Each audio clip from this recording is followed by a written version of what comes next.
அவங்க அது ஏக்கத்தை வெளிப்படுத்துறாங்க. அதை மீறி ட்ரம்ப் கார்டை யூஸ் பண்ணிட்டாரு மல்லிகார்ஜுன கார்கே. ஒண்ணும் செய்ய முடியாம இருக்காங்க. அவர் வந்து நேரா சிதம்பரத்த கூட்டு வச்சு முடிச்சாங்க. பேச்சுவார்த்தை நடத்துறதுக்கு ஒரு குழு இருக்குது. தேர்தல் பணிக்கு ஒரு குழு இருக்குது. தலைவர் ஒருத்தர் இருக்காரு. அத்தனை பேரை விட்டுட்டு சம்பந்தம்லாம் டக்குன்னு சிதம்பரம் போனாரு. ஓவர் நைட்ல முடிச்சுட்டு வந்துட்டாரு. அப்ப அவங்க என்ன செய்வாங்க? அகில இந்திய தலைவர் வந்து நான் ஒரு ட்ரம்ப் கார்டு யூஸ் பண்ணா என்ன செய்ய முடியும்? காங்கிரஸ் கட்சியோட பரிதாப நிலைமை எப்பயுமே அப்படித்தான். 1, 2, 3 ஒப்பந்தத்தை நிறைவேற்றக்கூடாது அப்படின்னு எல்லாரும் சண்டைக்கு போனாங்க. கூட்டணி கட்சி பூரா.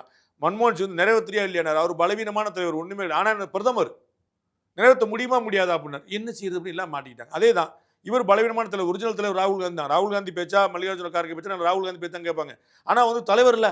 அவர் நான் சொல்றேன் எனக்கு தெரியும் அப்படின்ட்டாரு. எல்லாம் அப்படி சைலண்ட் என்னப்பா திடீர்னு சிங்கம் கோவப்பட்டுச்சு பேசாம கிட்டாங்க. அப்ப மே 4க்கு அப்புறம் காங்கிரஸ் கட்சியில தலைவர் மாற்றம் அதே மாதிரி இன்னும் பல்வேறு அதிருப்தி குரல்கள் வெளியே வரும்னு நினைக்கிறீங்க? அவர் தானே சொல்லியிருக்காரு. நான் ராஜினாமா பண்ணுவேன்னா சொன்னாருன்னா அப்ப தலைவர் பதவி மாற்றம் தானே வரும். இது வேற யாரும் புலனாய்வு பண்ணி கண்டுபிடிக்கலையே.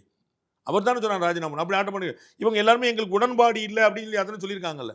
அப்ப ரிசல்ட்டுக்கு ஏற்ற மாதிரி அவங்க டிஸ்கஸ் பண்ணுவாங்கல்ல. அது ரீவாம்ப் பண்ண தேவை. காமராஜ் ஆட்சி சொல்ல முடியுதா சார்? அதானே கேள்வி. இன்றல்ல நாளைனா சொல்ல முடியுதா? அந்த வாயை திறக்க முடியலையே. அப்ப ஏன் கட்சியை நான் வலுப்படுத்துவேங்கிற சொல்ல முடியாது. அப்புறம் என்ன கட்சி அது? மணப்பெண்ணின் பிரத்யேகமான திருமணம். விவாஹா தி சென்னை சில்க்ஸ்.